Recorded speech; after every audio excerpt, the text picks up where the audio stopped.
আজকে তিনি বক্তা হিসাবে এবং এই বিশ্ববিদ্যালয়ের প্রফেসর হিসাবে সবার সামনে বক্তব্য প্রদান করছেন। তেমনি আমিও আমার পরিচয় যে আমি এই বিশ্ববিদ্যালয়ের তৃতীয় ব্যাচের ছাত্র ছিলাম।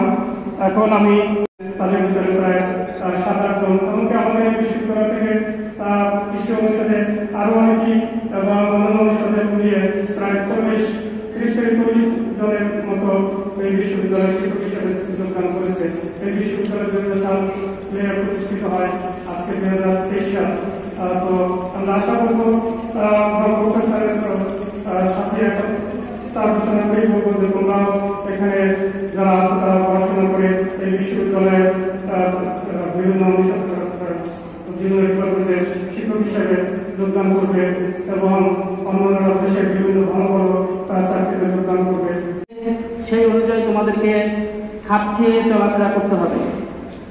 কারণ এখানে যে যারা তোমরা আসছো কেউই তোমাদের রক্তের সম্পর্কের সাথে জড়িত নয়, কিন্তু আচার আচরণের মধ্য দিয়ে পারস্পরিকভাবে বসবাসের কারণে দেখা যায় যে অনেক সময় রক্তের সম্পর্কের চেয়েও অনেক বড় সম্পর্ক সেখানে বিল্ড আপ হয়। তো আমি মনে করি সেটা তোমরা তৈরি করার চেষ্টা করবে। এবং আরেকটা কথা বলতে চাই যে এই কৃষি প্রধান বাংলাদেশের কৃষির উন্নয়নকে অব্যাহত রাখার জন্য বাংলাদেশকে যে শেখ হাসিনার যে ঘোষণাকৃত 1941-এর যে স্মার্ট বাংলাদেশ, সেই বাংলাদেশ গড়ার লক্ষ্যে তোমাদেরকে এই কৃষি শিক্ষায়, আধুনিক শিক্ষা এবং গবেষণায় শিক্ষিত হয়ে এই বিশ্ববিদ্যালয়ে নয় শুধু বাংলাদেশকে সামনের দিকে এগিয়ে নিয়ে যেতে হবে। হিসেবে শিক্ষকদের দায়িত্ব পালন করব, পড়াশোনা করাবো, যেখানে যার গবেষণা করানোর দরকার গবেষণা করবে, এটা আমাদের দায়িত্ব এবং কর্তব্যের মধ্যে পড়ে। শিক্ষার মনোরম পরিবেশ এখানে আছে, শিক্ষকরা অত্যন্ত আন্তরিক পরিবেশে এখানে শিক্ষাদান করেন। কোন শিক্ষক সম্পর্কে কারো কোনো অভিযোগ নাই, কারণ ছোট্ট ক্যাম্পাস, সকাল বিকাল দুপুর ওরা হল থেকে বের হলেই সবার সঙ্গে দেখা হয়, অনেকের নাম পর্যন্ত মুখস্থ হয়ে যায়। একজন বলেছেন যে আমার নাম 20 বছর আগে ছাত্র পাস করে গেছে, তার নাম আমি বলতে পারি, তার ক্লাস রোলটা বলতে পারি যে ক্লাস রোলটা কত ছিল। এটা বারবার দেখা হয়, ইন্টারাকশন হয়, এটাই হয় বেশিরভাগ শিক্ষকের এই অবস্থায়। আমি মনে করি যে ছাত্র নবীন যারা এসছো, তোমরা একটা নতুন পরিবেশ, কলেজ লেভেলে আসছো, কোন কলেজ শহরে, কোন কলেজ ডিভিশন শহরে, কোন কলেজ গ্রামীণ পরিবেশে, আবার এখন উপজেলার বাইরেও কলেজ স্থাপিত আছে। সব জায়গা থেকেই আমরা কম বেশি এসেছি। বিশ্ববিদ্যালয়ের পরিবেশ সম্পর্কে কিন্তু তোমাদের জানা নাই।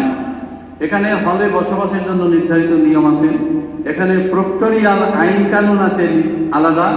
সুতরাং তোমাদের আগে দরকার হলে গিয়ে যার যেখানে থাকার জায়গা হয় সেখানে থাকবা, বড় ভাই বোনদেরকে সম্মান করবা, কার সঙ্গে পারত্য পক্ষে অসৎ আচরণ বা বেয়াদবি করার চেষ্টা করবা না।